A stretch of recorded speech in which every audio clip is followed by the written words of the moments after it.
മൂന്നാം സ്ഥാനം ആർക്കാണ്?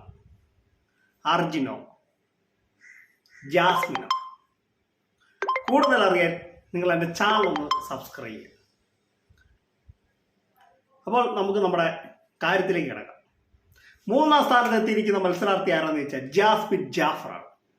ഞാൻ നേരത്തെ പറഞ്ഞില്ലേ ജാസ്മിൻ മൂന്നാം സ്ഥാനത്താണെന്ന് ഞാൻ നേരത്തെ പറഞ്ഞില്ലേ. ഇപ്പോഴാണ് അത് അനൗൺസ്മെന്റ് നടത്തിയത്. ലാലേട്ടൻ വിളിച്ചു പറഞ്ഞു ജാസ്മിൻ ഇപ്പം മൂന്നാം സ്ഥാനത്തെത്തി. ജാസ്മിൻ ബിഗ് ബോസിൽ നിന്ന് പുറത്തായിരിക്കുക. വളരെ നല്ല ടോപ്പ് 2-ൽ എത്തേണ്ട ഒരു കണ്ടസ്റ്റന്റ് ആയിരുന്നു. നന്നായിട്ട് ഗെയിം കളിച്ച് ഏറ്റവും കൂടുതൽ കണ്ടന്റ് ഉണ്ടാക്കിയ, ഏറ്റവും കൂടുതൽ വാദങ്ങളിൽ ഏർപ്പെടുത്തിയ വ്യക്തിയായിരുന്നു ജാസ്മിൻ ജാഫർ. വളരെ നല്ല മത്സരാർത്ഥി എന്ന് വെച്ചാൽ വളരെ നല്ല മത്സരാർത്ഥി. ഇപ്പോൾ എനിക്കൊരു കാര്യം നിങ്ങളോട് പറയാനുണ്ട്.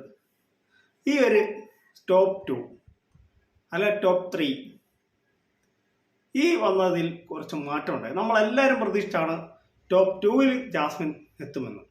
ഞാൻ പ്രതീക്ഷിച്ച ഒരു മത്സരാർത്ഥി അത്രയും കണ്ടന്റ് എടുത്ത കണ്ടന്റ് മേക്കറായിരുന്നു. ഇപ്പം നടന്നത് ഫെയറോ അൺഫെയറോ? എൻ്റെ അഭിപ്രായത്തിൽ അൺഫെയർ തന്നെയാണ്.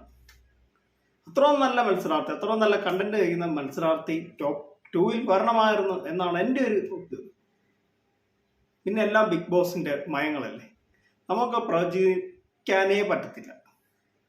അപ്പോൾ ജാസ്മിൻ ജാഫറാണ് ബിഗ് ബോസിൽ നിന്ന് മൂന്നാമത് ഔട്ടായത്. അപ്പോൾ എൻ്റെ ഈ കൊച്ചു വീഡിയോയുടെ അവസാനിക്കാൻ നിങ്ങൾക്ക് ഇഷ്ടമായെങ്കിൽ വീഡിയോ ലൈക്ക് ചെയ്യുക, ഷെയർ ചെയ്യുക, നമ്മുടെ channel subscribe. Thank you, bye bye.